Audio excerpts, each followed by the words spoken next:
years ago, Woodrow Wilson said, "What good is a political party unless it's serving a great national purpose?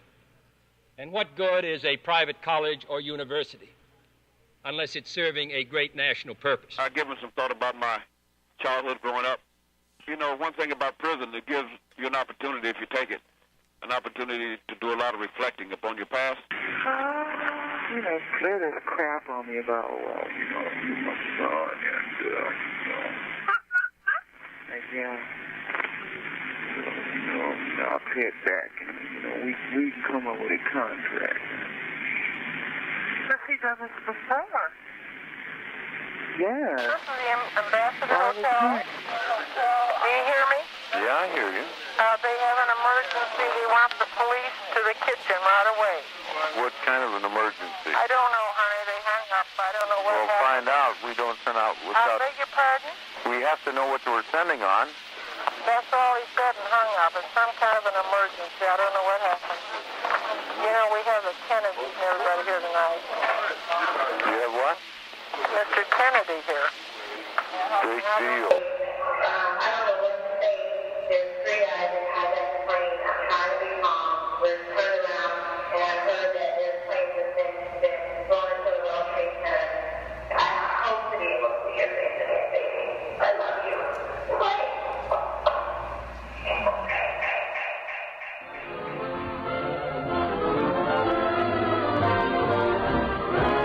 Here's Jill and the G.I. Jive. Hiya, fellas. This is G.I. Jill with the G.I. Jive.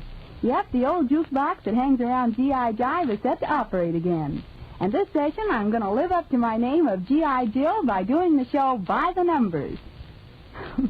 I can hear the groaning from all parts of the world. Does it make you think of good old basic training?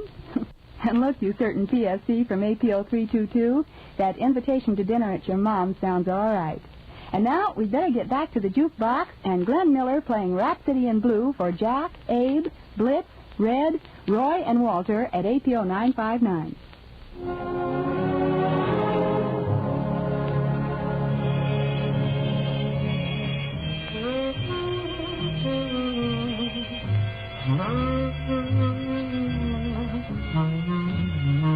I believe that this nation should commit itself to achieving the goal before this decade is out of landing a man on the moon and returning him safely to the earth.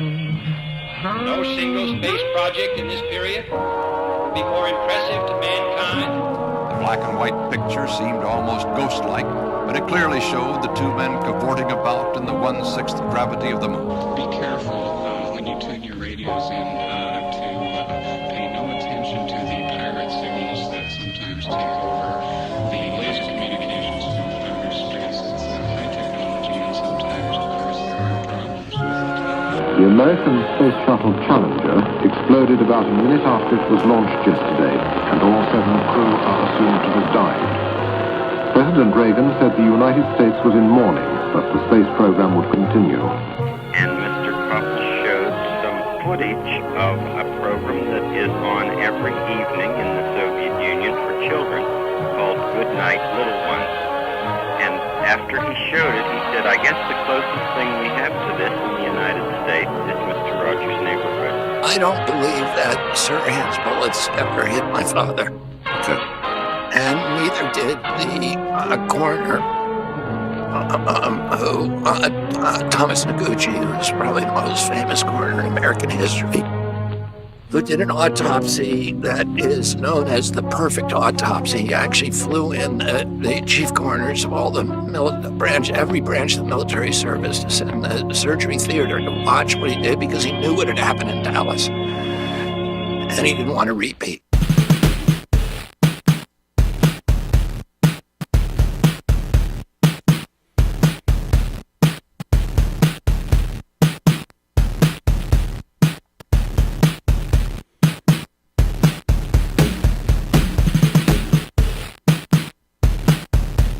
Hello.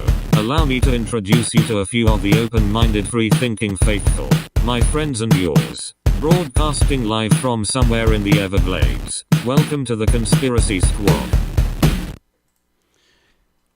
Hi, I'm Nigel Kent, and welcome to the Conspiracy Squad. This is the show where we, first of all, take everything very seriously, but we talk about conspiracy theories and conspiracy facts, because the longer we all live, the more of those theories seems to become revealed as the truth, in fact. So, joining me tonight is Jasmine Star. Jasmine, you are a star over there on the Twitters. How are you, and what's the latest with Twitter? I haven't been on there a whole lot the last week or so. Hello. You haven't been on for a week? Well, my phone was broken, so that didn't help. I had both glass planes of my phone were broken until late yesterday, and I finally... Well, you can probably connect the dots on some of the messages that I sent you earlier in the week about that, but it's fixed now. And we're all good. We're all fine here. Jasmine Star, how are you? We're doing good. So, I think the biggest story today, of course, is that,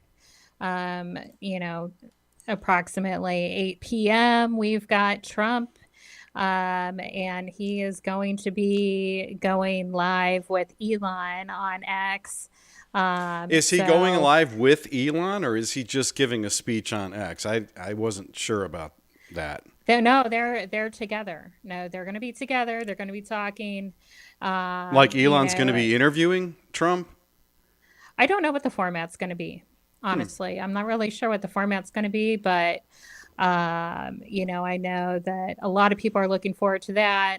It's wonderful to see him, for myself, personally back on X, and he's had some good posts up today. So yeah, I'm glad he's back on X too. I think Truth Social was a maneuver to raise money through that IPO. To pay for some of his legal fees 6 or 8 months ago, which I guess shrewd, but really then again, he's a pretty smart dude. Well, and in all fairness, we saw during the trial that he really didn't need any kind of platform, essentially, other than his very own, in order to raise funds, because while he was in the courtroom, he was raising over $1 million a day. So, you remember when during the run up to 2020, when Trump was running against Biden, obviously, and everybody out of the blue, the entire mainstream media. I thought he was running against Obama. It was Biden. That was 2016. Yeah, in 2020. No, it's a joke. It's a joke. Ha ha. Ha ha ha. Yes, yes. Yeah. Thank you. Woo! That's the sound of things flying right over my head, which they typically do on days like this. But. Remember how in mid 2020, all of a sudden the entire media, anybody that had something funny or off color to say about Donald Trump, began referring to him as Drumpf, DRUMPF, like that was the standard calling card for anybody referring to Trump. They would just call him Drumpf. All the Democrats in my family. Everybody back in Ohio, just Drumpf. I'm like, guys, it's so silly that you keep calling him this, and yet is it as silly as people calling Kambala? Kambala? Is it Kabbalah? Lines of silliness? Yeah, I guess it's similar to that. Yeah. But here's the thing. Now we're living in a world where one political candidate is legit being apparently interviewed by the richest man in the world tonight. Right. And the other political candidate is promulgating the use of AI to, put interesting images, which, look, I don't blame Kamala for that. AI is like a dirty bedfellow. AI is a mess. And I know the chat is going to start talking about AI, but some of these images are just mind-bending, Yeah, but did you see I'm sure you did, if you're talking about AI, I know there's a lot of speculation and obviously twinning and doppelgangers everywhere in the crowd, but also there's people with 3 arms. the image of the airplane, where the underbelly of the airplane and everything are being pointed out, that there's absolutely nothing in reflection to show that there's this massive crowd scene. Well, there was one other anybody big coming off problem of the with plane. that airplane. I know which image you're talking about. That's the Yeah. one where there's this giant crowd on the tarmac. Right. You show me an airport in North America where you can put 3,000 or 4,000 people on the tarmac, and you know what I'm saying? Like, that hasn't happened since 2001. Yeah, interesting. You know, but that plane also, you know what it didn't have? It didn't have a tail number, which means it couldn't be legally flown over these great United States of America. Not necessarily, because if you, you know, I'm always checking out the. I have to look at what website it is. Well, this is the thing. I am wearing my the conspiracy hat ADSB. today, but your conspiracy hat is always a little bit bigger than mine, even if you can't see it. Exactly. The ADSB exchange, where I'm watching the air traffic and everything like that. I like to, you know, hop on there and see what kind of military movement is going on around the world and everything like that. And, Jasmine, you know, you have a tinfoil hat, like, within reach, right? I have a tinfoil tiara that I keep in my bedstand. So you just let me know and I'll go over and I'll put it on for everybody. Well, you know, there's this company out there called Lambs that now offers basically silver-plated headwear and underwear, which apparently is Faraday clothing. Have you heard of this? Somebody had mentioned Faraday clothing on one of the last 2 episodes. And when apparently, I talked about my interaction at the airport with TSA, somebody had mentioned the Faraday clothing. Oh, because of the body scan and all that, the micro, what do they call it, the wave, millimeter wave scan or something like that? Right. After I declined to. Oh, that was great audio. Great audio. See, Jasmine Starr is not only a theorist, she's also a warrior on the ground. So. She's out there fighting the good fight. I'm down here in the Everglades, like, pointing out conspiracy theories and connecting red yarn on my basement wall. And Jasmine's, like, traveling the world, giving the middle finger to TSA agents and stuff like that. So, fantastic. I'm just testing our constitutional waters. That's all I'm doing. So we do have a little bit of interesting action in the live chat. Welcome, Dirty Delta. Welcome, Lynn2112. Welcome, Dana Sis. Everybody else, jump on the chat when you have a chance. And everybody who's already here, thank you for watching and listening to the Conspiracy Squad.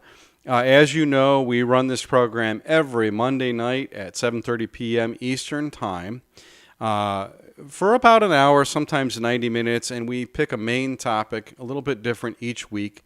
This week, I mean, we're already 11 minutes into the show. We're probably going to run up against the Trump speech, and I'm fully expecting that many people will bail at that point. That's fine. We forgive you, because you can always hear the audio version of our program the following morning. And Jasmine Starr, where can people listen to our audio podcast?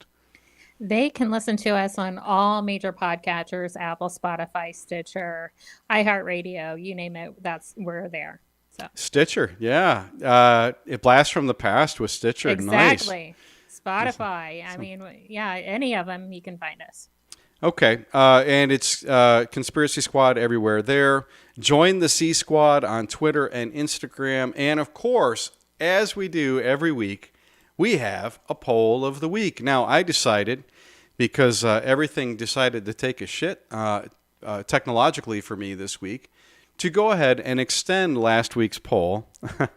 I took the easy way out. But in doing so, I noticed that in the week that has gone by since our last episode, the answers to our poll have changed a little bit. We left this poll open, which is which deep dive subjects should the Conspiracy Squad discuss on our second season finale coming up in 6 weeks, now 5 weeks.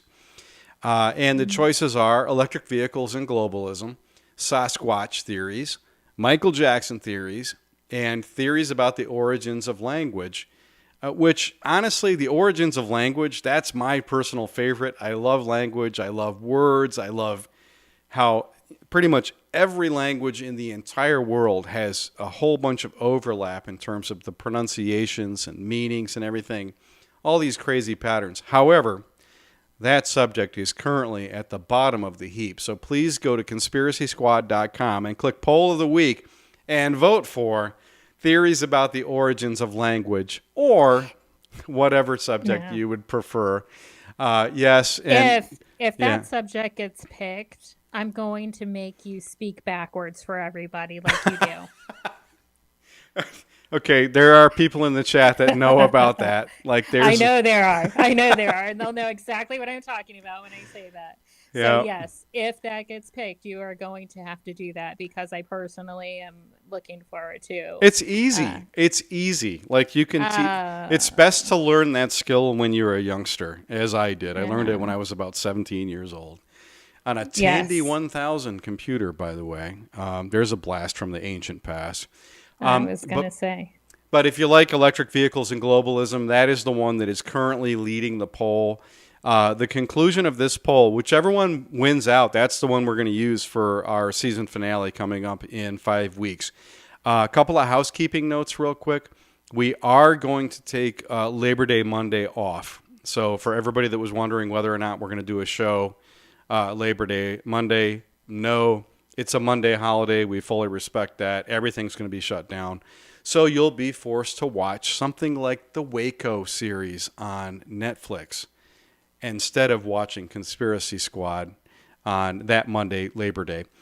Because you know what? There's burgers to cook and guns to be shot, fireworks to be set off, and families to hug and all that kind of stuff. You know what's kind of interesting about guns and fireworks and everything like that? Oh, boy. I mean, do That's tell, Jasmine Star. Well, I think that brings us right into our topic of tonight. Kind of does, yeah. Yeah. And what is our topic of the night, Jazz? Well, we are going to revisit, and a lot of people might think this is something odd to revisit, but in 1993, we are revisiting the Waco, Texas massacre. And you know, a little bit of a different spin on it. So I really feel like there's some relevancy to it today, and things that we kind of need to be mindful of. So I do too. And, you know, this is a subject that has to be approached without a tremendous amount of cynicism because it is so serious what happened in Waco, Texas in 1993. It bends every possible political modality, conspiracy theory modality. Like, you have everything going on here. You have big government overreach. You have cult indoctrination. You have the P word flying around, depending on how you look at it. Although I don't think there were ever any indictments of pedophilia, but it was certainly accused. You have multiple three-letter agencies involved. And, you know, if our friend Gabby were here, I'm sure she would have some fantastic input on those TLAs. But you had the ATF, you had the FBI, you had the DOJ, which was kind of orchestrating this entire absolute fucking disaster where 82 Americans were killed by their own government. Yep. Burned to death. And at least 20 of those 82 were children. Absolutely. So this is something that really, to your point, Jazz, it needs to be looked at, and it needs to be looked at over and over so that it never gets dull or stale for upcoming generations. Now, how old were you when this thing happened? Quick math quiz. Oh, geez. I would have been 15. Yeah, I think I was 17. I think I was 17. I double check the math on that. Maybe somebody who knows how old I actually am in the chat can check that for me. But, you know, when I talk about cynicism, one of the problems with outlets like Netflix is that whenever anything shows up on Netflix, you're going to get stuff like what we're looking at on the screen right now. Jazz, can you see this? No, Are you I able cannot. to? Okay, so what I'm No. showing, I'll see if I can share it with you. But what I'm showing right now is an action figure that somebody produced. Hopefully, you can see it now. I see it. Of David Koresh, who was the religious leader of the Branch Davidians, which was a well-established, long-established pseudo-Christian, neo-Christian cult in Waco, Texas, that had been around since the mid-50s or so, and I understand now had been through tons of legal trouble prior to the situation in 1993, which we're going to get into. And for the uninitiated, whoa, this was such a mess in 1993. But there's a sordid history with the Branch Davidians, a history that includes murder, attempted resurrections, grave robbing, and a whole bunch of other crazy shit. So, I mean, if somebody gave you this action figure, Jazz, let's see if somebody gave it to you from a garage sale or something. What do you do with this? I mean, it's so cynical. I don't know honestly what I would do with it. If in 1993, if I had it now, I would be checking out and seeing what it was worth. Because, yeah, I mean, that's just weird. It's weird, right? Now this is what toy company even? So I believe this is that? an independently produced action figure based on the Netflix series about the Waco, Texas massacre, which came out last year. Now, So this is a new toy. Yes, I believe this is a new toy. Either that, Okay, or it's so just a mock-up Photoshop thing. I'm not sure.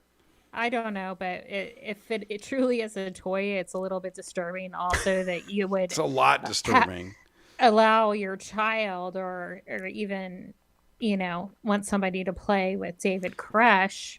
It's not children that play with action figures, man. It's grown men. Like this is a thing. One of the podcasts I listen to is a couple of guys that frequently, not every episode, but frequently talk about action figure collecting. And so kids don't play with this stuff now. Do your kids have 3.5 inch little dolls of anything that they play with? I don't, because Five Nights at Freddy's. Okay. So, but not like. No, they're not going to play with like David Koresh dolls. No, nor would I let them. No. So, Jazz, what can you do to set up the story of the Waco massacre for us? Do you have a summary that you can roll with for us while I get a couple things pulled up? Sure. So, in April of 1993, there was the beginning of an assault on the Mount Carmel, which is the compound that the Branch Davidians were living in. And it began as the ATF going in. Their main goal, according to them, was that they were going to go in and seize firearms because they were known to have a lot of firearms and a lot of gunpowder, obviously lots of munitions, and they also wanted to mostly guns, though, from what I understand, though. Primarily firearms, right? Right. And they wanted to go in and extract the children. Koresh was a known polygamist. So he had multiple partners, multiple children. The children that were released to the ATF were all children that were not of David Koresh. And then the children that did belong to him, they were his children, allegedly. And interestingly, too, I know that the this whole thing, it took, I believe, 51 days of siege before the major moment of major death and destruction occurred. But wasn't the ATF's original beef with David Koresh, wasn't he tipped off because his brother-in-law was a postal carrier who discovered that he was delivering a whole bunch of firearms to David Koresh's Mount Carmel compound over a period of many months? It was a postal worker that did do tip them off. And as the story to what goes, was he was going on. like some But- hand grenades fell out of one of the packages that he was delivering, I believe. But the fact is that they were truly, to anybody's knowledge, anybody who lived in the town of Waco, they didn't even know that the Branch Davidians were out there. They didn't know about Mount Carmel. They were not a group of people that were, what we look at today with protests and stuff like that. They weren't a group of people that were out there burning down the streets and doing all this crazy stuff. They were essentially keeping to themselves. They just happened to have a massive compound out in the kind of in the boonies of the area. Yeah, I think I want to say it was many people didn't 15 even know they were miles there. away from Waco, if memory serves. Yeah, I mean, people didn't even know that they were there. They were peaceable people. Were there things that were going on that are questionable? Absolutely. But this was an act of, dare I say, domestic terrorism on the part of the U.S. government.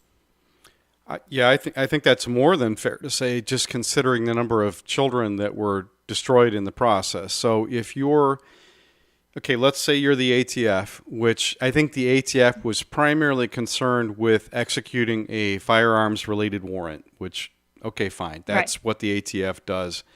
All of the other things that are rumored and perhaps even documented to be true about the compound and about its leader, David Koresh, at the time, nothing was warrantable. In other words, they couldn't obtain a warrant on any of the stuff that people alleged. The polygamy, there were allegations of child rape, which, if true, then fuck that guy.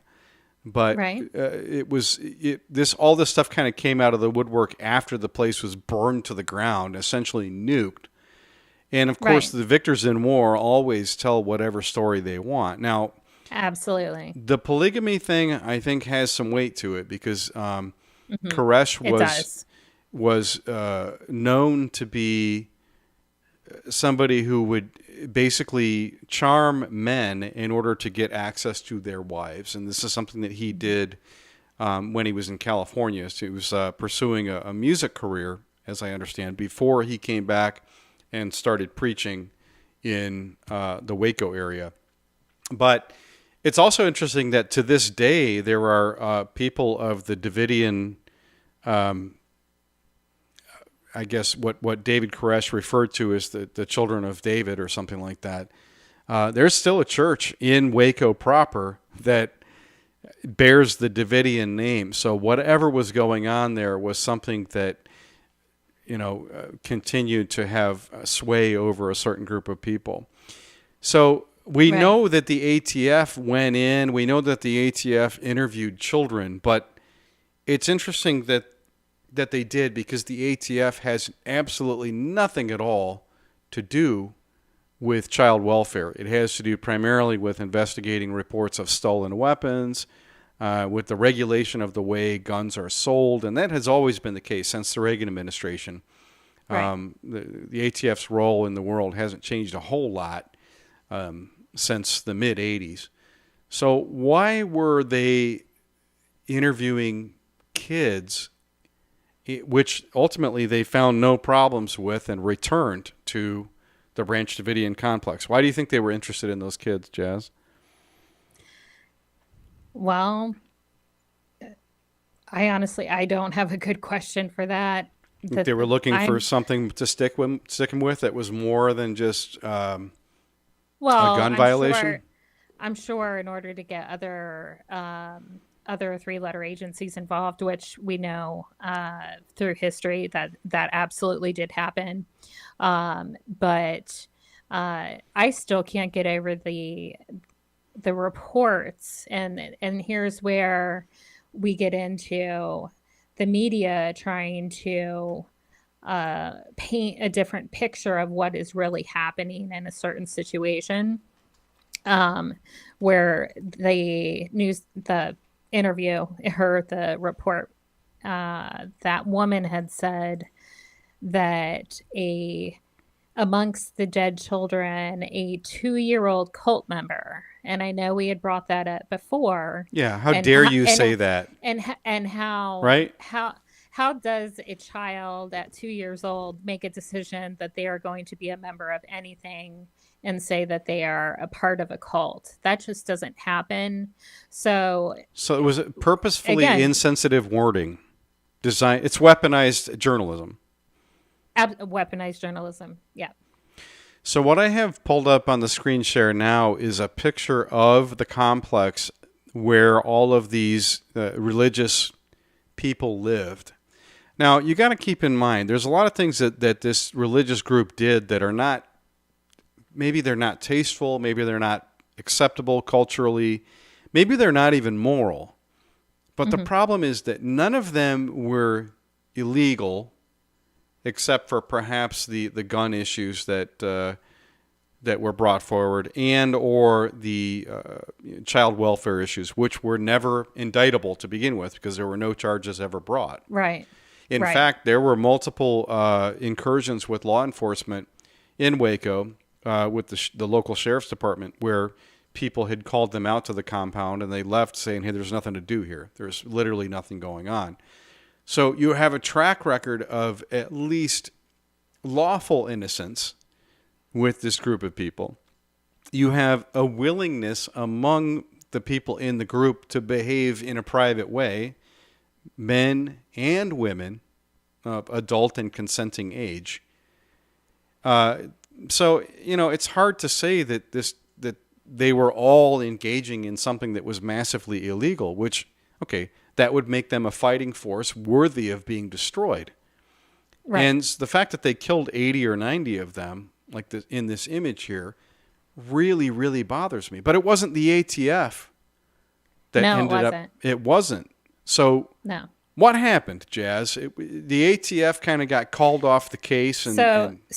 Right. So this is where the initial rift happened between the ATF and the FBI. They had a very good working relationship up until that point. And after the siege had been going on, obviously gunfire was exchanged. You do have a statement by David Koresh saying that he was not suicidal or trying to.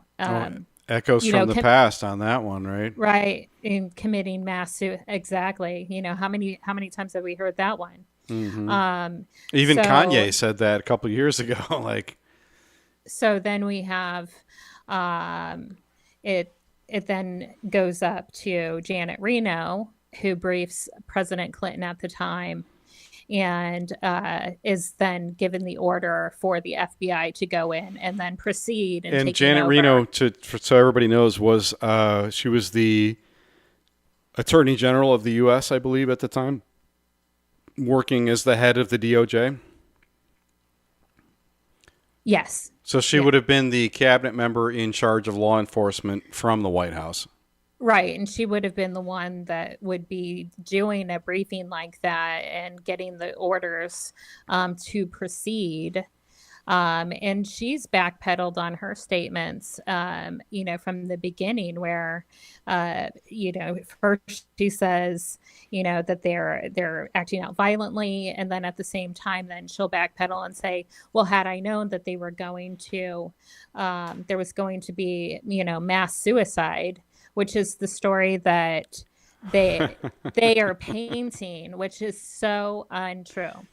Yeah, so the official story, I realize this is a bit of a nonlinear explanation for everybody that's just, if you're not familiar with what happened in Waco, Texas, we're coming at you with a lot of information from different levels. Different angles, yeah. So we haven't really told the story in the proper order, but the bottom line is that 82 that we know of, and perhaps as many as 90 people were slaughtered by the United States federal government in Waco, Texas in 1993 under the auspices of trying to enforce some kind of law about firearms, even though no firearm charges were ever brought. Now, to be fair, these religious people, these 82 to 90 religious people who were killed, their institution, which was called the Branch Davidians, did have a sordid history of problems with law enforcement over the years, going back to the 50s, which included a whole lot of just weird shit. So you might say that it was a cursed institution to begin with. There was situations where there were hostile takeovers of the religious leadership. There were bodies exhumed from the ground. David Koresh himself challenged one of his competing preachers to a resurrection contest, in which never ended up happening.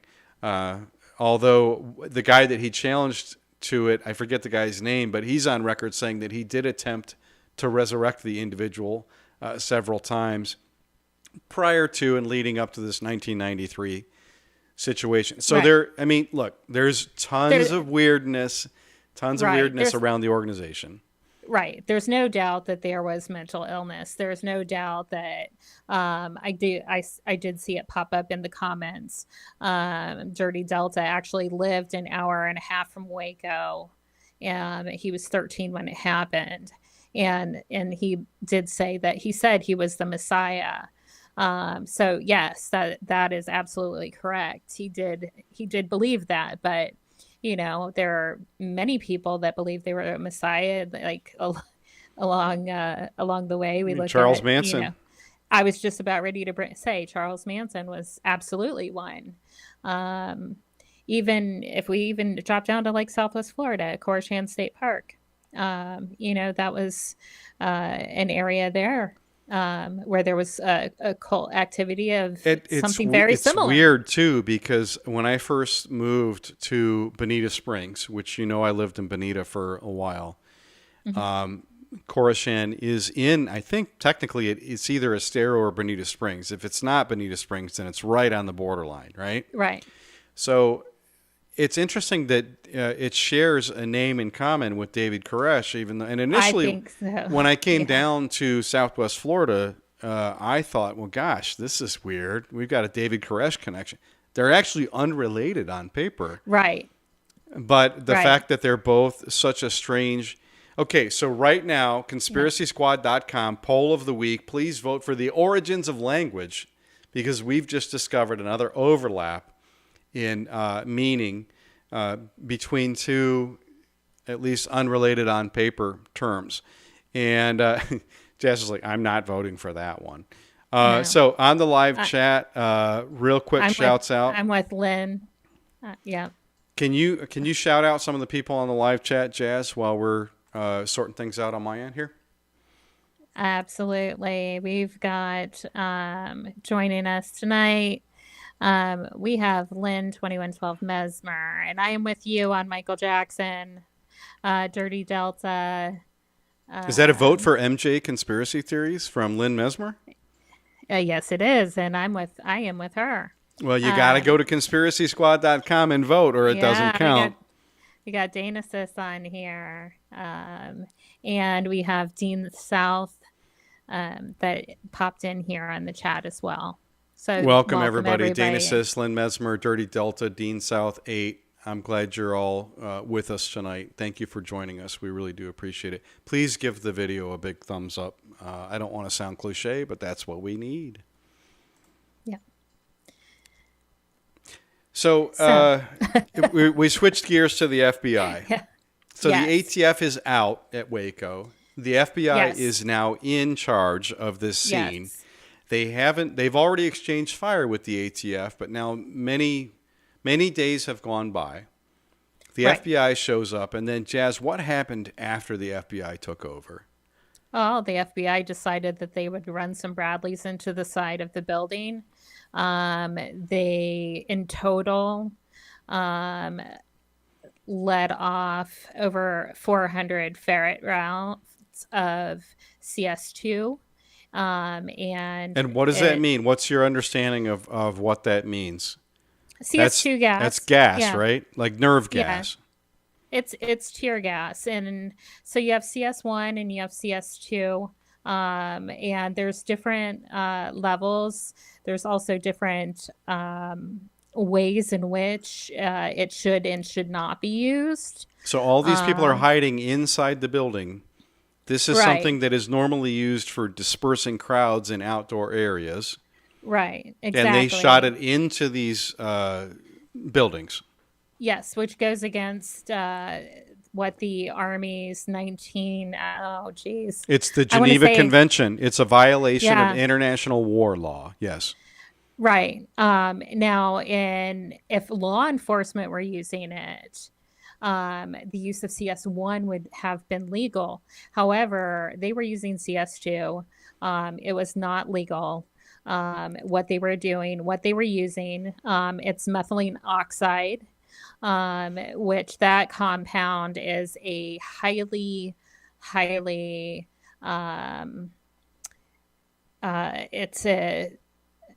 it could be used in anesthesia. It's like the second in line next to halothane, I believe, in putting people to sleep. After working in the OR, I can tell you that when you put somebody to sleep with these kind of agents that are used as general anesthetics, their respiratory tract immediately is compromised. So, In what way are they're unable to breathe, or they can't breathe at that point? No, you immediately have to intubate. So, what's important to know is that if somebody is given a general anesthetic and they fall asleep, as it should do, and in this case, with a total of, I believe it was 8 gallons that had been pumped into the Waco compound. The fact, if any of them were still conscious, they had to have, some of them had to have been deceased alone from just the gassing. Just the gassing alone. But there's another interesting thing too about CS2 canisters, which are remotely propelled, and that is that they tend to be explosive, or at least incendiary. So my understanding is that the CS2 canisters, which the FBI will not admit to this day that they used, were actually the cause of the fire of the whole complex. Because although the gas itself is not explosive, the delivery mechanism is capable of setting a bunch of stuff on fire at the point of impact. Well, and the FBI was firing on them after they had released that gas into the compound. So you already have a flammable source going into the gas to begin with. So, of course, it's going to go up like a fireball.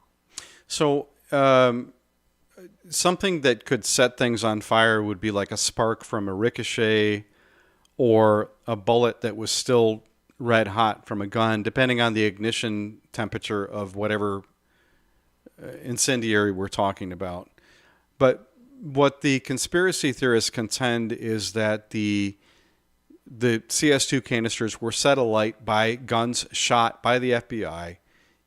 And so they were shot, they shot the CS2 canisters into the complex through windows and stuff. And then they made sure that they were lighting them on fire by shooting other incendiaries at them. They didn't just shoot them in the windows. They literally ran a tank into the side of the compound, broke through, and were firing through that way.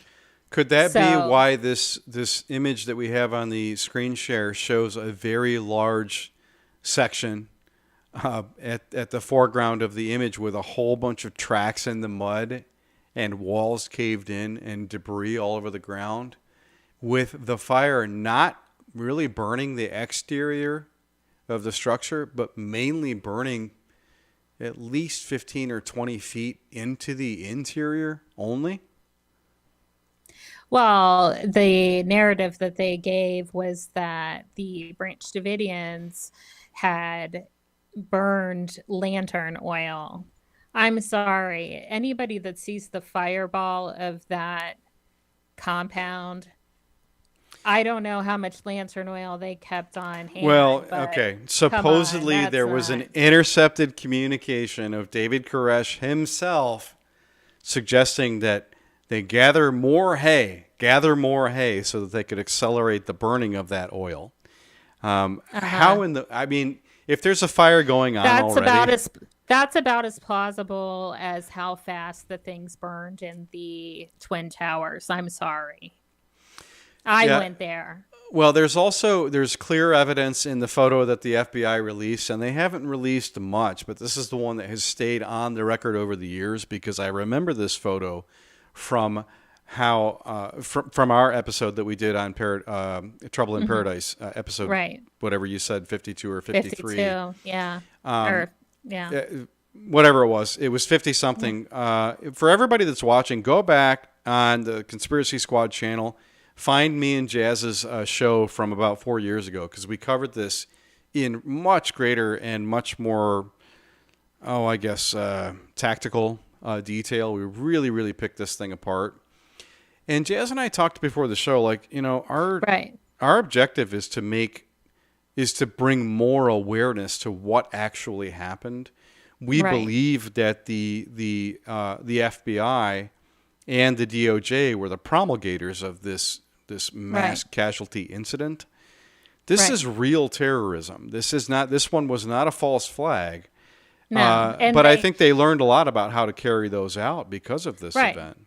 Well, and the DOJ was also complicit because they suppressed the testimony that Larson wanted to give on how the gas would have anesthetized all the people that were inside. And they would not allow his testimony, nor would they let anything that he had written in sworn statements to be seen by the jury in the case. Okay, so to be fair, if I just heard you correctly, the effort to anesthetize these 20 or 22 or 24 children was not allowed into the official proceedings after all the shit went down. Absolutely. And that's true. And the perp behind that anesthetization was the FBI. That's correct. I mean, look, say what you want about the Branch Davidians, but that's the thing that's kind of where the buck stops for me. I don't want anybody to die. People can have their differences. I'm sure that if I sat down with, David Koresh in 1993, I'd probably be like, what the fuck? Or even now. So everybody's going to have their differences religiously and philosophically. But for somebody to use this level of overwhelming force, by today's standards, my first reaction would be, well, what did they know? What were they on to? What had they caught on to about the greater conspiracy that caused them to be targets and caused them to be expendable? Well, we look back in history, and since this event even, and we won't necessarily call them out here. I already called out one, but it shows how expendable we actually are to the powers that be. So people who believe in the benevolent role of government. I mean, government doesn't give a shit about us. We're just basically cattle at that point, right? Right. And in the words of MJ, they don't really care about us. It's true. Yeah, 2 weeks in a row. Oh, boy. Make sure you're voting for MJ on conspiracysquad.com. Click poll of the week because we really need those MJ votes for that season finale coming up in about 5 weeks. Can you believe that we are past the halfway point of the second season of Conspiracy Squad? Everybody make sure you follow Jasmine Starr, please. She has a wonderful following over there on Twitter. I'm not going to call it by the one-letter acronym. I'm just not. It's Twitter. And mark my words, they're going to change the name back. It's coming. because Elon is no dummy. But I'm not sure that Elon is a white hat. Jazz, do you have an opinion on where Elon stands?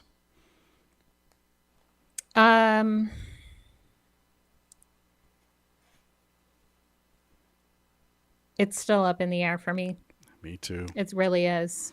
Yeah, he's a tough read.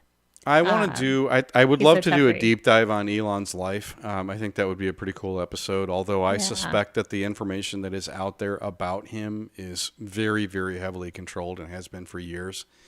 I know that his initial wealth came from PayPal, because I think that I want to say he was partners with Peter Thiel. But how do you get two monumental titans of modern industry? That would be like Rockefeller partnering with, I don't know. Well, I guess Rockefeller and Edison did partner on some stuff back in the day, so it's possible. These people, I suppose, have a way of finding each other. Yeah.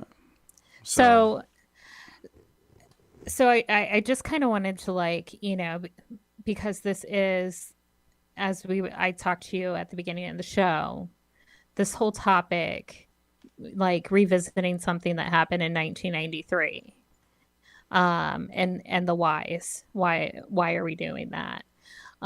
So and this is just, kind of my thinking and what I believe, and the way that I see it is, that I just got totally derailed there. That's okay. I just pulled up an image of the portrayal of David Koresh on the Waco show with his apparent wife from 1993, his legitimate wife, not his polygamy wife. Right. Yeah, along with what looks like about a 2-year-old infant. I guess a 2-year-old's not an infant, 2-year-old toddler. Right. But the fact that that this is even presented with any kind of glamorization is frankly disturbing. I mean, look at the way this is being promoted by Netflix. Are you still on the asset share, Jazz? I still have a different image up on my end. Okay, so I mean, it's like a silhouette of the guy of David with what do you call it, a mullet, and then he's got the aviators on his silhouette, and the reflection in the aviators is the Branch Davidian compound burning to the ground, which is that's kind of an interesting twist. Okay, that's a visual irony because David was inside the compound according to everything we understand when it burned. So right off the rip, you've got kind of an interesting twist from Netflix. I suspect that this thing is probably loaded with propaganda. I do intend on watching it, though. I don't have Netflix, and I'm probably not going to put out for it. But if anybody wants to send me a gift card, you're more than welcome to. Nigel at agency-w.com right here. Yeah. So I started to say, why talk about something that happened in 1993 to something today? Or why is that important today? Well, why is it relevant? And yes, and I think it's important to look at globally what's going on right now. We already saw what happened in Australia in the not too distant past. Now we're seeing what's happening in the UK and Ireland. So let's real quick, keep your train of thought, but let's unpack that a little bit as we go. What happened in Australia was law enforcement officers assaulting elderly people and elderly women. There's multiple video examples during COVID of LEOs tackling and punching to the head old women in Victoria in Australia. And Nicola Charles, quick shout out, great podcast, the White Rabbit podcast. Follow that. So yeah, the shit has been going on in Australia for at least 4 years, Jazz, and they don't have guns in Australia. Right. And then now we look at the essential invasion of the UK. And then you have people where they're saying if you say something on social media, how they want to extradite you over to the UK and prosecute you for the memes have been entertaining, but it's not a funny subject. It's not. No, it's not. And what's going on over there and everything in Ireland, that is that is not, like you just said, that's not a funny subject. This is something that is actually in our backyard. Well, there's literally more freedom from that sort of tyranny in the Middle East right now, where they're actually at war, than there is in the UK. And all that tells me is that the UK is desperate to keep things from spreading any further, keep the freedom of expression from getting any bigger than it is. Because people are still pissed off about Nigel Farage. A lot of people are pissed off about Brexit. Most of the Brits and Irish are extremely pissed off about the way COVID was handled over there. Right. So now we've had a mass influx across our border. We know that we are in the minority now. And when you look at the political landscape and everything and them wanting to do a gun grab, and that's one of the things that is on the table. And this is why Waco is so important. Honestly, this is why. Because they'll use guns as an excuse to do literally anything to people. And to take you out. So this is about protecting our Second Amendment rights. That they will go to any lengths possible in order to do what they need to do to step in and take away those rights that we have written in the U.S. Constitution. So do you think is that a systemic thing? Like you think about, is that like something that's kind of like spelled out that they have to do? Is it their mission to dismantle those rights like the way it was written on the Georgia Guidestones? Like, are they trying to remove individualism from society? Is that really what they're trying to do? Because I don't think you can have individualism without having the ability to defend one's body, spirit, and mind, which typically is a physical defense. But, there's other people on different planes that are working a different level of warfare. If you're going to take away guns, then you have to take away spiritualism too. And that's huge. Well, now you're talking fucking Soviet communism at that point. And that's what our country is facing right now. And that's what a lot of people have the blinders on. They don't want to know the ugly truth about what's really going on. They don't want to open their eyes. They don't want to see it. They're still stuck in this just focused on this political landscape of this diversion here, what direction am I looking in, what's going on, instead of looking at the bird's eye view, looking around the globe, seeing what's happening, realizing what's going on in the UK, what's going on in Ireland, why is this happening, what's going on between Iran to Israel. God bless you. It is something that we truly need to realize that we are in the fight of our lives. Yeah, and the people that are in charge don't love us. They fucking hate us. And this is where, when I start to go off on my little tangent like this, I start to think, what? Nigel told me, where's my little tinfoil tiara? I will gladly put that on, and I will stand here right now and say, watch. We are in a fight of our lives. It would be a lot of fun if we went back to Trouble in Paradise circa 2019 or even late 2018 when the whole thing got off the ground, and if we just had a little ticker every time something was stated. Oh, that's kind of cool. Can we get the balloons? No, it's not happening. No. Not tonight. But that's how you know Big Brother is watching. But exactly. If we just kind of went back through those early episodes and made a quick hit list of, man, we were right about that. And we already did it because we did an episode late in that podcast called Conspiracy Theories That Ended Up to Be True. Right, right. And I still go back to our Alice in the Looking Glass podcast and everything where I talked about, like a vision that I had during a meditation in 2016, and it's all played out and is continuing to play out. That was And the world at war vision with the ship and the explosions and all that stuff that you described. Yep, and the election and where it's like the global uprising that started on our soil and then spread around the world and everything. And look where we are today. You know, Richard Syrett just released a podcast. It came in my feed this morning. The title of the podcast was Precognitive Dreams. Right. And I haven't listened to it yet. I'm really, really looking forward to listening to that on the way out tomorrow morning.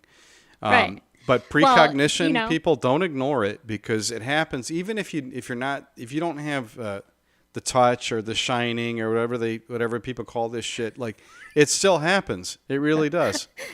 No, I mean it's biblical. There, I just went with a drop. It's biblical, but it truly is. It is in Scripture. It actually says, how your sons and daughters will prophesy, old men will have visions, and Yes, dreams. trust your gut.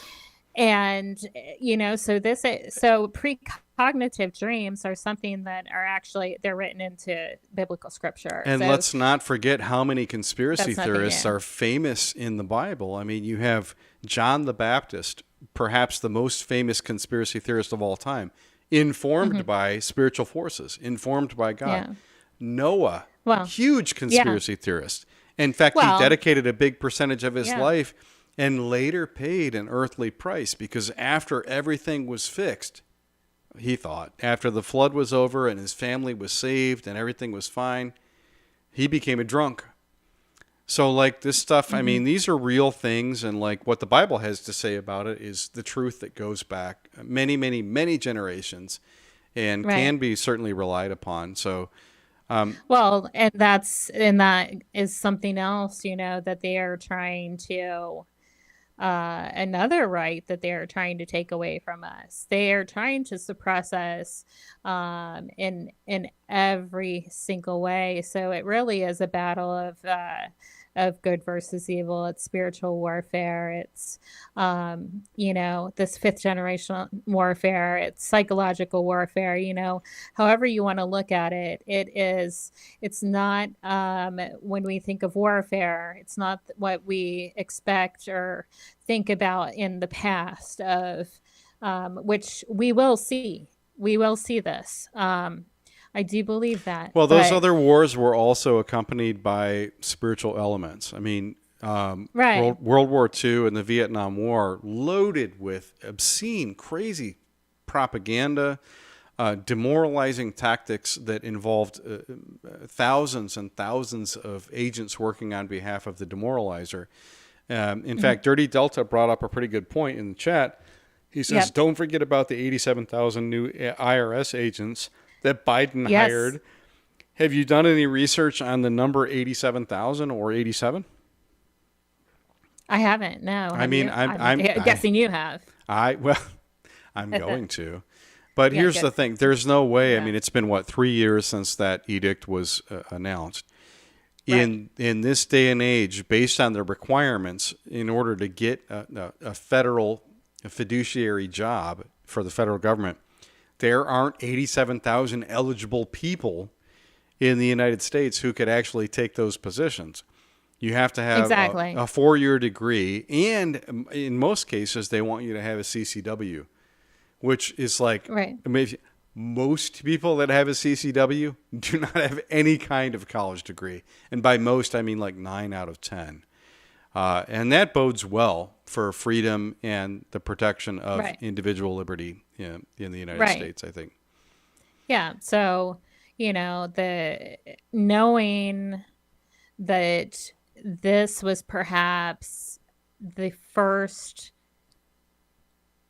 I would say, televised grab of guns when it comes to Waco or attempt to seize weapons. They would have covered this up if they could, because so many children died We're talking about children as young as 2. Right, but that's why they call them cult members, because they want to desensitize. And that's another thing that we see still today, is this desensitization. I believe it was Kat that said on the one episode, and that was the first time I actually heard that phrase, being minor attracted. It's like, call it what it is. It's pedophilia. Oh, minor attracted persons, yeah. Yes, this is like the morality that we're at, and so it doesn't surprise me that they would minimize the death of the children at Waco. Well, because we have systematically gone through desensitization throughout our entire lifetimes. Desensitization means not being able to adhere to hard lines.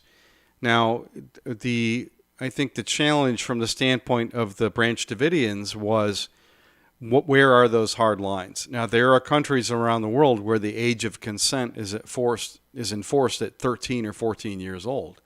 Now, I'm not saying that that's right. According to their cultures, I have no access to their cultures. I do know that historically, the age of consent was uniquely linked with the ability of the family's betrothal, the protection of the father, and a whole bunch of other things that are not prevalent in our culture today. So if you had a 14 or 13-year-old daughter who was betrothed, then that carried a certain weight in terms of the protection of her person with whatever man to whom she was betrothed by the family that was offering her engagement. That kind of shit does not exist anymore. So what we've substituted for that is a system of the age of consent, which is different depending on where you go. I think most people in the United States would agree that it's 18 years old. Is that fair to say? Depending on your ethnicity, I would say that that's accurate. Having worked the number of years that I did in labor and delivery, it was not uncommon to see, and unfortunately, an older man, with a younger woman or dare I even say child, somebody that was about 15, 16 years old, having a baby of Hispanic descent. But according to the letter of the law, let's say that you have a man that's 20 years old. He's professional age. He's perhaps out of school. And then he gets together with a woman that is 17.9 years old. Now, if you just roll back the clock a couple of weeks, he's 19, she's 17.8. Nobody questions that. This is one of those gray areas, and it bears an eerie similarity to the point at which an unborn baby can be aborted legally. So you've got, now the decree, and this is, Governor Waltz, VP candidate Waltz, I should say, right up until the moment of birth is what he signed off on in Minnesota. Abomination. It is an abomination. So, but the difference between the moment of consent and the moment of legal life is huge. It's black and white. Because nobody would say, like, you have two women, let's say just for example that you have two women that are in labor at the same time. They both conceived at the same time with, the same day. They both show up to the hospital the same day. They're both at the same moment of their labor at the same time. It's 5 p.m. They're both 5 centimeters dilated. They're both about to have a baby within the next few hours, perhaps. Fast forward a couple hours. Now they're both 8 centimeters. Then they're 9 centimeters. Labor is impending, or delivery rather, is impending for both of them. Right. It's imminent. It's imminent. And yet you've got this guy that's running for vice president that wants to say that one of those two women, or perhaps both of them, could then have their child murdered at the moment of delivery. So where is that fine line? And I hate to jump subjects here, but there's an eerie similarity to the legal point of consent. And it's not always with an older male and a younger female. Sometimes it's homosexual. Sometimes it's heterosexual, but it involves an older woman. You've seen a lot of cases of this. Many, many cases with teachers, with female teachers and middle school and high school students. But anyway, that's a total sidetrack. Maybe we should do an episode on that one. Holy mackerel. That would make our ratings go like completely sideways. Well, you should see my post on TikTok that I did on that very subject on where I was actually quoting Kamala and on reproductive rights. And boy, did I had people from the right that thought I was a lefty, like in agreement, and then I had the left attacking me. Abortion is a political device, Jazz. I'm convinced of it. Well, and I'm telling you, and what I said at the very end of it, because, you know, as I'm doing these videos, I like kind of will throw in, you know, my own little things here and there, and people who have followed me on who follow me on X have seen them. But in that particular one, I ended with saying if women actually knew their rights under Roe v. Wade, you know, it's not something that they truly need to be as concerned about, because it's being demonized and it's actually being weaponized to make people think like they don't have rights over their own bodies.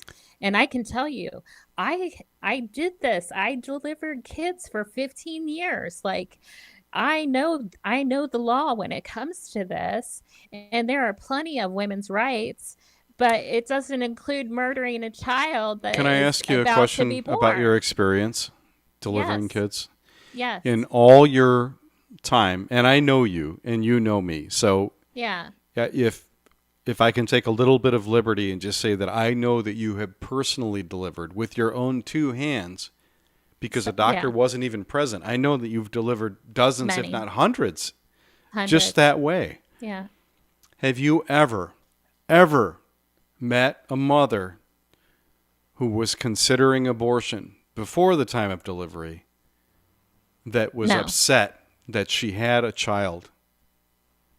No. What I have a pin post on X that I discuss this very topic, and it is the other side of the looking glass of what it's like to work in a role where somebody wanted their child and they were not able to take that child home with them because of the baby being deceased. I no longer even say pro-life. I say that I am pro-baby. Do I feel like women have a right? Do I feel like women, you know, should have some say-so over their bodies? Yeah, I do. But there are limits to that, and Roe v. Wade does protect them. It does protect them. So do they. They also individually protect themselves.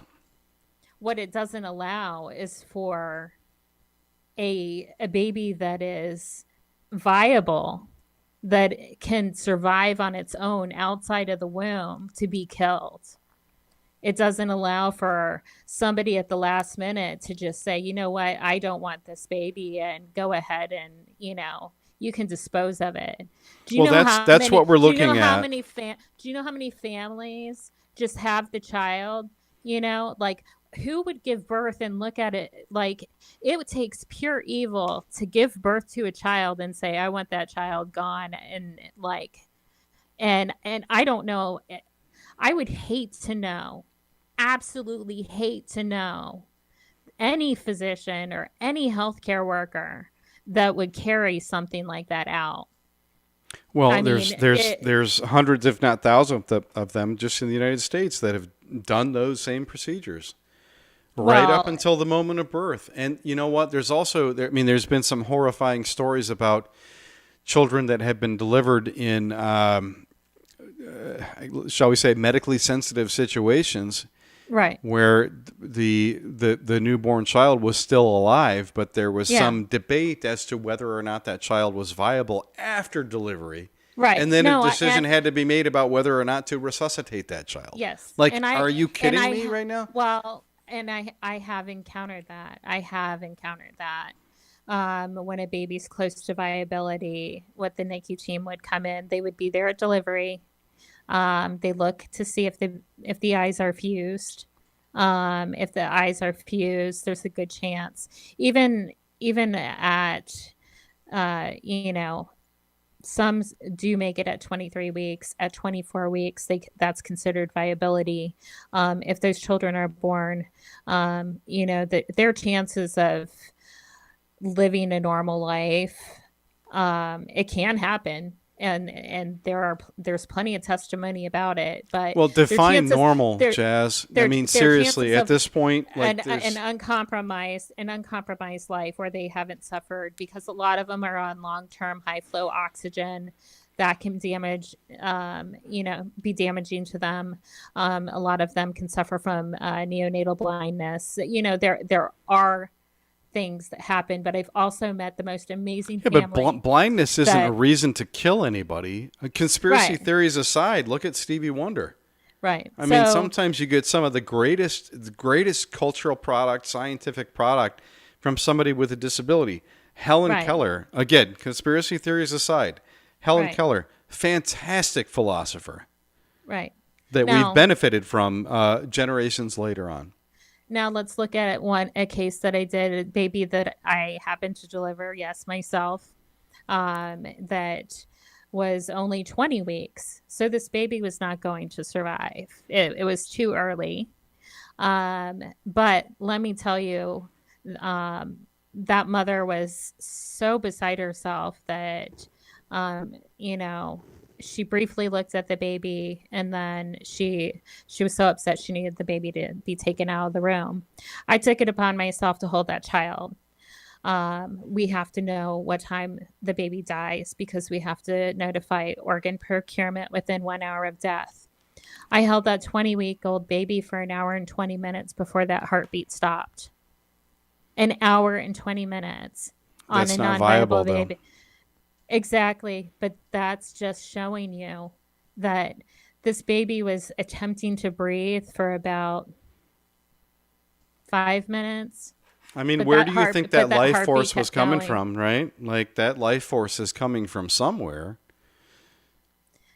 They're This is why I say it's spiritual warfare, because that baby was being kept alive by its creator, by his or her creator. It's how we're designed. We are designed like in the most magnificent way ever. And if people just realize that, then, maybe we'd have Jazz, less Lynn controversy 2112 over wants to know, this. how far along was the baby? What was the gestation stage?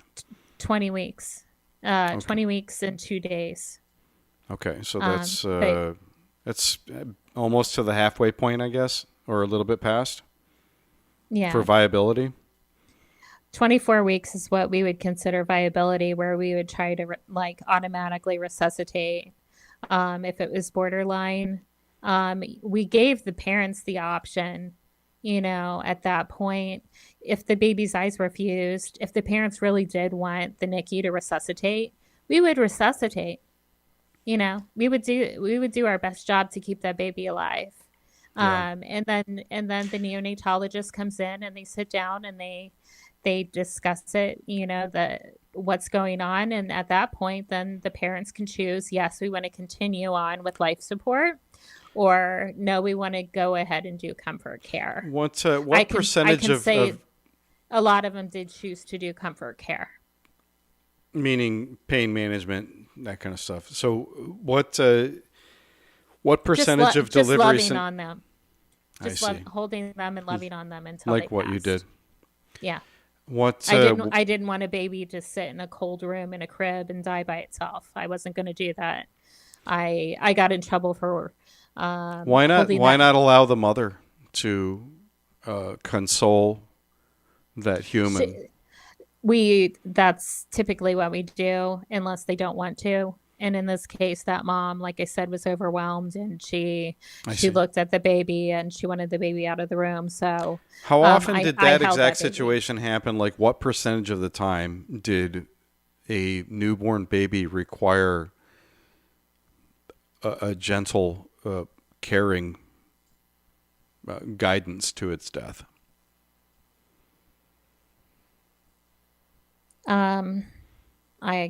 I couldn't even tell you. Pretty rare, I just though, know right? for. Less than 0.5% of the time. I mean, like, what's? Do you mean for a healthcare worker too? I just mean like overall, like in a delivery scenario, like how many newborn children end up in that exact situation? I'm assuming that's not frequent.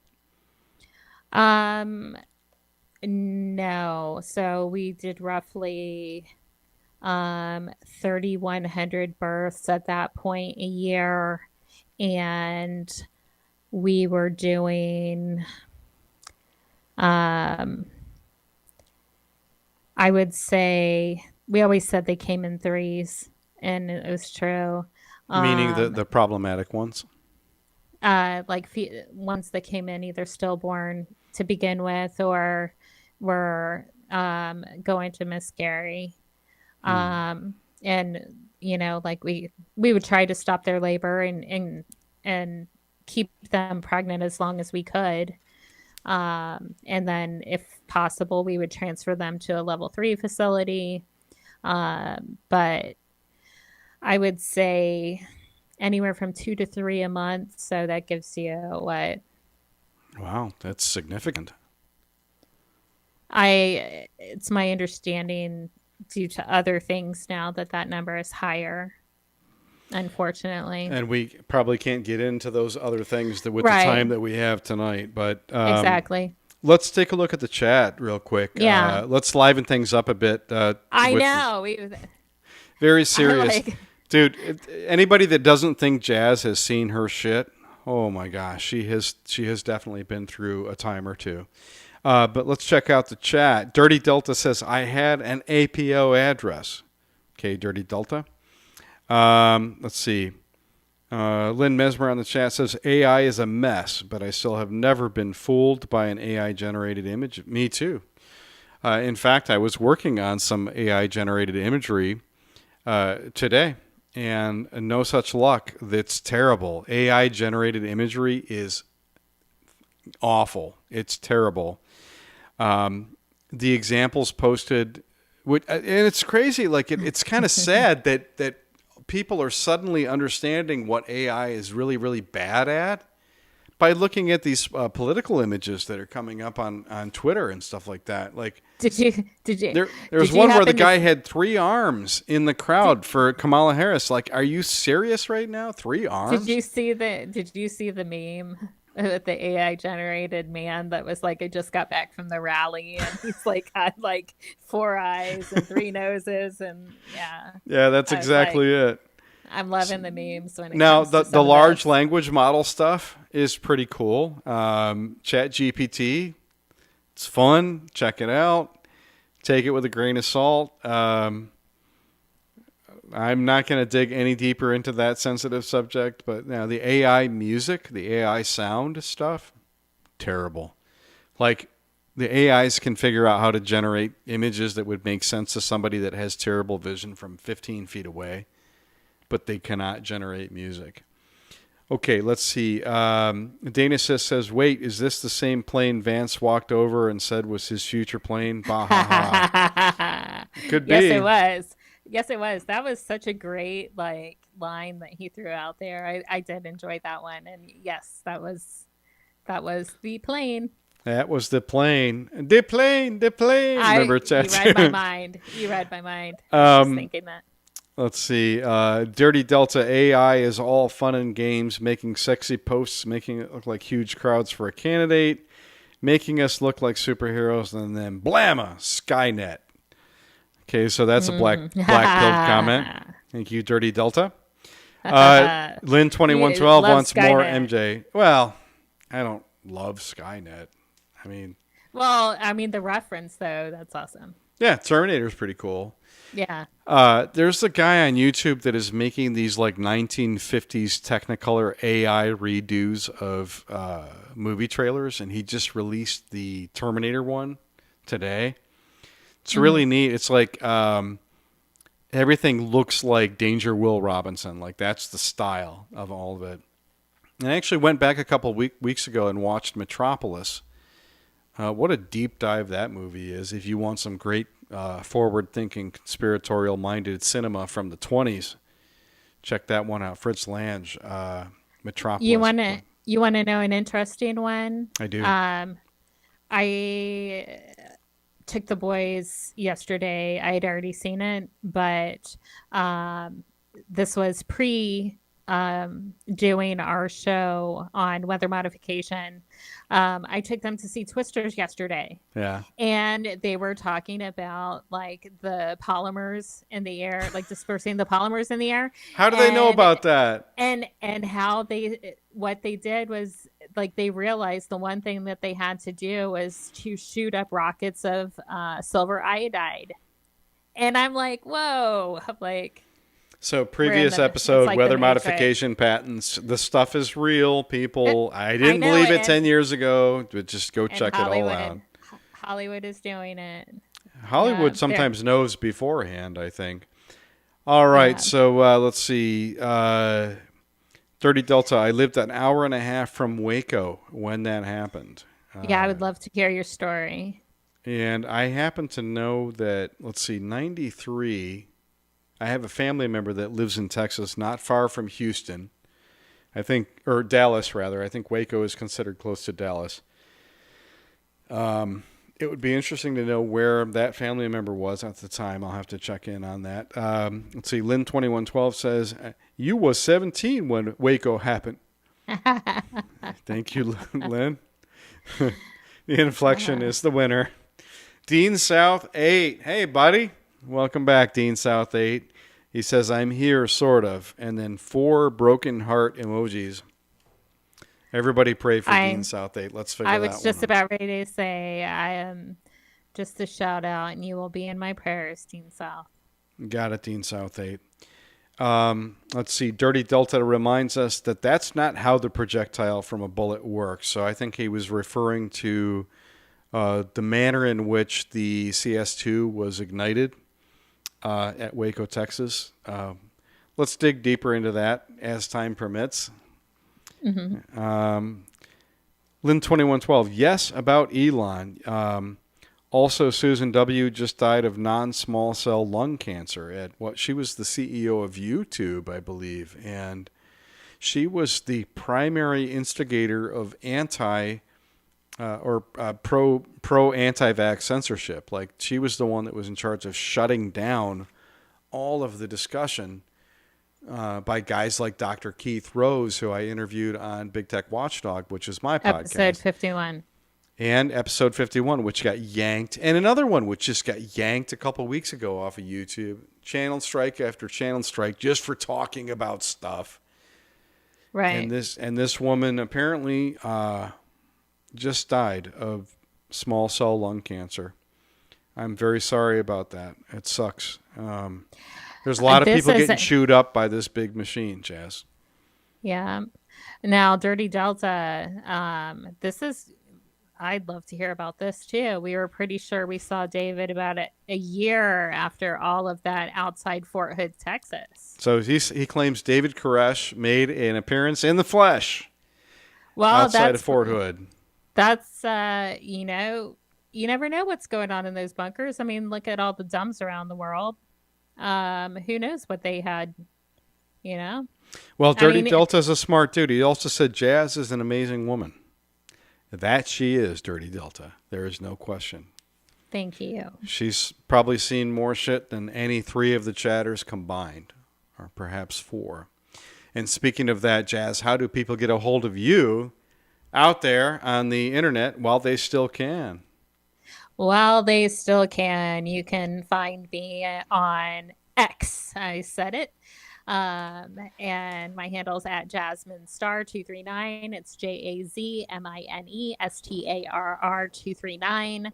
I also have the same handle on TikTok, which is new for me. I said I would never get involved in it, but I decided to dip my toe in the water there, and am enjoying all the hate comments. So if you You got those hate bots working double time on TikTok. Oh, these aren't bots. No, these aren't bots. But do they have blue hair by chance? I have no idea. I just know that I should be investing. I should have a heavy stock in Slim Fast, according to a lot of them. So, so I mean that reeks of a Chinese bot farm, that kind of stuff. But anyway, so check Jazz out on TikTok and, of course, on the Twitters. I am also available on the Twitters at NigelKent239. And, of course, you can follow the podcast always at Join the C Squad on Instagram and on Twitter. I want to give a real quick shout-out to producer Paula's newest program on YouTube, which is called Plush and Prana. Plush and Prana is a very, very spiritual program. Check it out, Plush and Prana, and find out a little bit more about what she's doing. Of course, Paula had a lot to do with the beginning of this season, and her contributions at that time have ongoing effects all the way through the end of the season. So shout out, Paula. Hope you're good. And to our newest followers, Devin Watchkick, Double A32, Solus 13, Alpha State, Shapehead Jeff, Gunslinger 13, Barb Reed, Dirty Delta, Planet Paranormal, Sean 889, and Barb Coughlin 73. Thanks to all of you for following us here. We, of course, are on rumble.com/conspiracy squad every Monday live with a lot of visual support and full-blown webcams. We're like coming up to 90s technology here. We got our webcams. we got our headphones on. So producer Paula will not wear headphones. Like, you think me and Jazz are over the top with the conspiracy theories? Paula will not wear headphones. And she has a lot of interesting quirks that made it perfect for her to kind of conceptualize this second season of Conspiracy Squad. Again, housekeeping, we will be off the air on Labor Day Monday.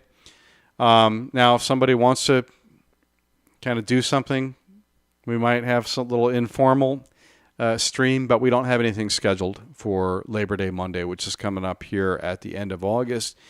And yes, I believe Labor Day is actually last week of August this year instead of the first week of September. I could be wrong. I don't have my notes pulled up, but join the C Squad on X, conspiracysquad.com. Don't forget to vote on our poll of the week, which will determine the subject of our final episode. September 2nd. Sorry. Oh, yeah. Thank you, Jazz. Yes. Sorry. If you ask Jazz to correct you, she'll do it. Yeah. But you have to ask nicely, or otherwise she won't. So, okay. Let's see. What else do we have, Jess? It is, we're about 28 minutes over. President Trump is speaking right now. Is there anything else that we need to cover before we wrap? I don't believe so. Just, again, thank you, everybody, for watching tonight and helping keep us out of trouble, even though we're here on the Conspiracy Squad. We're in trouble now, man. Oh, yeah. The sign-off used to be stay out of trouble, right? Everybody stay out of trouble is what we used to say. Right. So I don't think that, I still think that's applicable today, considering the state of affairs.